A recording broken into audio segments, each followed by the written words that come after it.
শিকার হতে দিচ্ছি না জীবন মহিলা স্বার্থে বিজেপি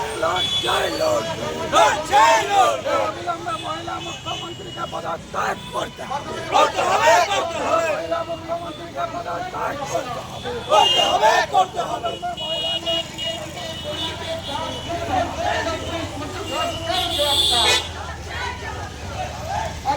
ধর্ষণ বন্ধ করতে হবে। লক্ষ্মী ভাতানা লক্ষ্মীদের নিরাপত্তা সুনিশ্চিত করতে হবে। রাজগঞ্জের শিশু ধর্ষণের জবাব চাই, জবাব দাও। আমাদের মুখ্যমন্ত্রী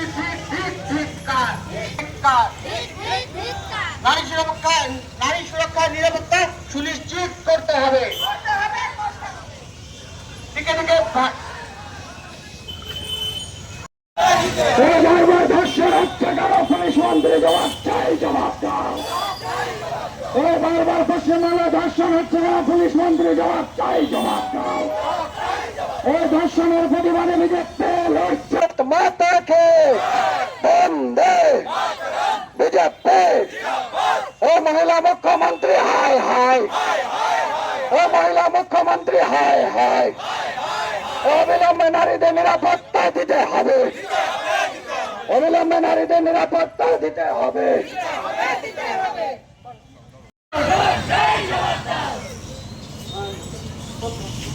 বন্দে মাতরম, বন্দে মাতরম।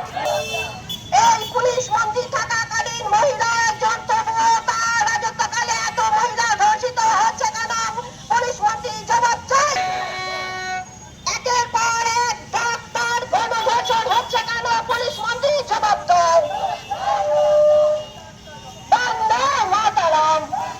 মুখ্যমন্ত্রী রাজগঞ্জের শিশু গণধর্ষণের জন্য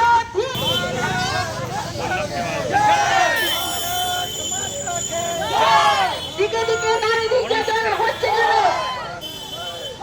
পুলিশ মন্ত্রী জবাব চাই। পুলিশ মন্ত্রী হায় হায়, হায় হায় হায় হায়। পুলিশ মন্ত্রী হায় হায়, হায় হায় হায় হায়।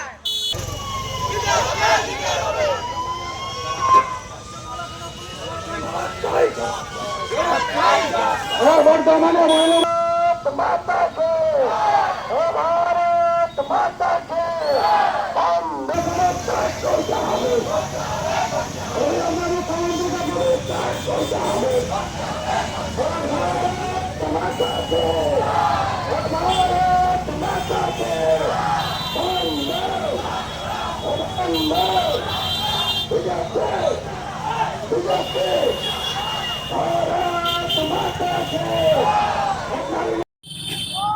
সারা পশ্চিমবঙ্গ জুড়ে আমাদের নারীরা সুরক্ষিত নয়, তার পরপর চলছে।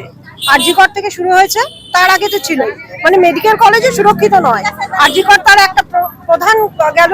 এরপরে আমাদের এই Bardhaman medical college, Bardhaman private medical college, সেই কলেজের ছাত্রী সুরক্ষিত হলো না, তাকে ধর্ষিত হতে হলো। তাহলে এই ধর্ষণের, এখন চলছে ধর্ষণের রাজত্ব। মাননীয় মুখ্যমন্ত্রী কিন্তু একজন মহিলা। এই মহিলার আন্ডারে আমাদের এই ছেলে মেয়েরা যারা কলেজে যাচ্ছে ধর্ষিত হতে হচ্ছে। এমন পশ্চিমবঙ্গ কি আমরা দেখেছিলাম? এমন পশ্চিমবঙ্গ কি আমরা চাই? যেমন কাছের আমাদের জলপাইগুড়ি জেলা, ভাবুন, একটা ছোট্ট মেয়ে, সেই জলপাইগুড়ি রামগঞ্জের ওই ছোট্ট মেয়েটা কি কোনোদিনও ভেবেছিল তাকে ধর্ষিত হতে হবে গণধর্ষণে? তাহলে আমরা কোন পশ্চিমবঙ্গে আছি? আমরা যে পশ্চিমবঙ্গে আছি সেই পশ্চিমবঙ্গে কিন্তু কোনো নারী সুরক্ষিত নেই। এটা কিন্তু আমাদের লজ্জা না, মুখ্যমন্ত্রীর লজ্জা, কেননা মাননীয় মুখ্যমন্ত্রী একজন মহিলা। তো সুতরাং এই মুখ্যমন্ত্রীর আমলে এই আপনাদের সামনেই বলবো, এই পশ্চিমবঙ্গ জুড়ে কিন্তু কোনো মহিলা সুরক্ষিত নয়। কি স্কুল, কি কলেজ, কি মেডিকেল কলেজ, কি রাস্তায়, যেখানেই যাব দেখবো মহিলারা ইফটিজিং এর শিকার হচ্ছে। আমাদের ইসলামপুরে যদি বলি, ইসলামপুরে কিন্তু মহিলারা এখন বেরোতে গেলে তাদের বাবা মা 10 বার ভাবে। এই ধরনের পশ্চিমবঙ্গ বা এই ধরনের বাংলা ছিল না, যে বাংলায় মহিলারা সুরক্ষিত নয়, এটা ভাবতে শিহরণ লাগছে।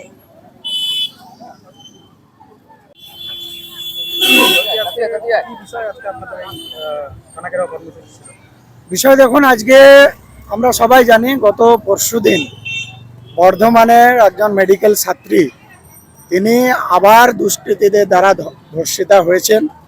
সেই ঘটনার প্রতিবাদে ভারতীয় জনতা পার্টি গোটা পশ্চিমবাংলার বিভিন্ন জায়গাতে আর বিক্ষোভ কর্মসূচি হচ্ছে, সেটা মহিলা মোর্চার ব্যানারে হচ্ছে। আমরা তার সাথে ছিলাম। আমাদের ইসলামপুরেও মহিলা মোর্চার ব্যানারে আমরা এই ধর্ষণের প্রতিবাদে আগামীতে কোনো মহিলা যাতে আর ধর্ষিতা না হয়, কোনো জায়গাতে যাতে ধর্ষণের ঘটনা না ঘটে, ইসলামপুরের সমস্ত মহিলারা, মা বোনেরা সুরক্ষিত থাকে, এই দাবি নিয়ে আজকে ইসলামপুর থানার সামনে আমরা বিক্ষোভ কর্মসূচি করলাম।